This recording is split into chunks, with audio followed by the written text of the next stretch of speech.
Are you essential? Are you just a working stiff?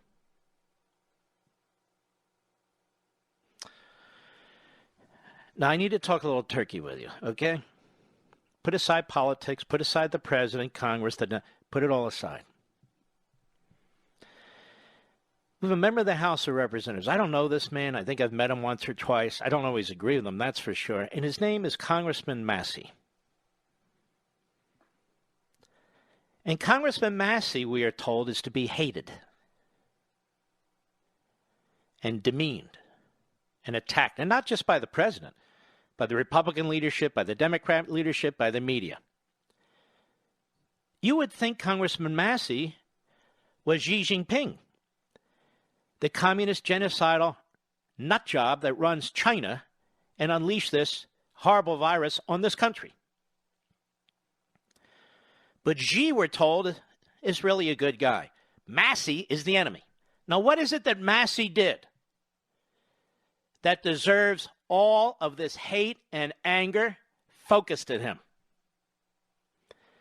He wanted a roll call vote in the House of Representatives, so members of the House have to vote up or down, and their constituents, you, know how they vote on this $2.2 trillion, and they all say it, the Democrats, Republicans, presidents, members of Congress, biggest spending bill in the history of mankind.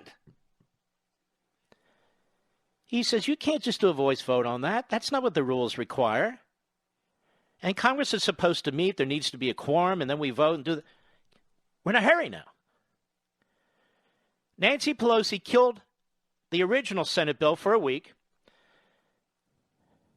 McConnell and Schumer are negotiating for a week.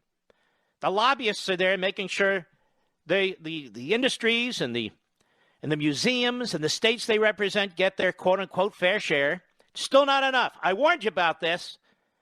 The gate to the Treasury Department is open. It's flown open.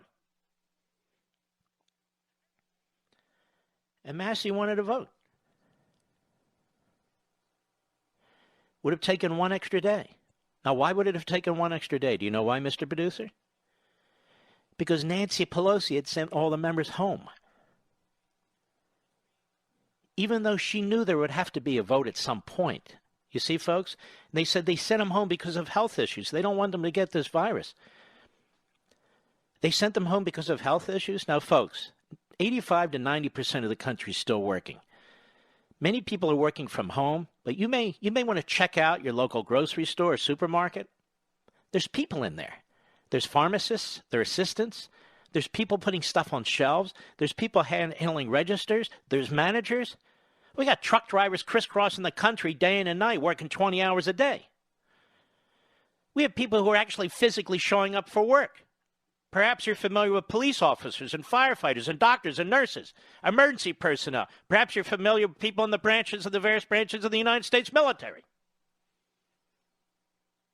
But Congress has suffered nothing.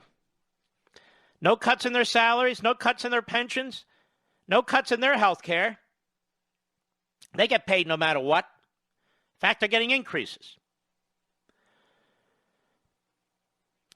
It's just too much to ask them to come back to Washington. Why they were dismissed, I don't know.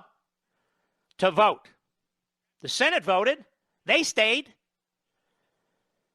And so now we're supposed to hate Congressman Massie and defeat him in a primary because he stood up as the only member of Congress, of the entire Congress, and said we have to vote.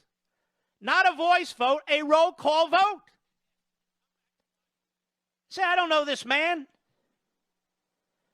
But he was right.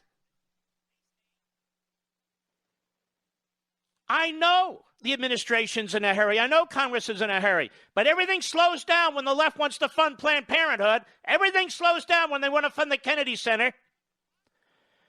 But when the man says, under the Constitution, look at this is a massive spending bill, we have to vote.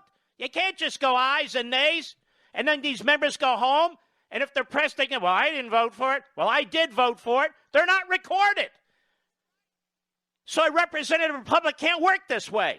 Do we have to burn down every single institution? in order to fight this virus?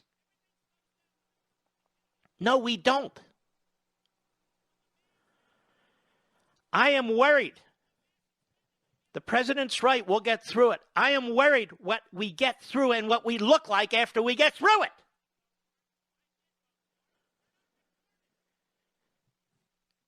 Announcement today by the administration.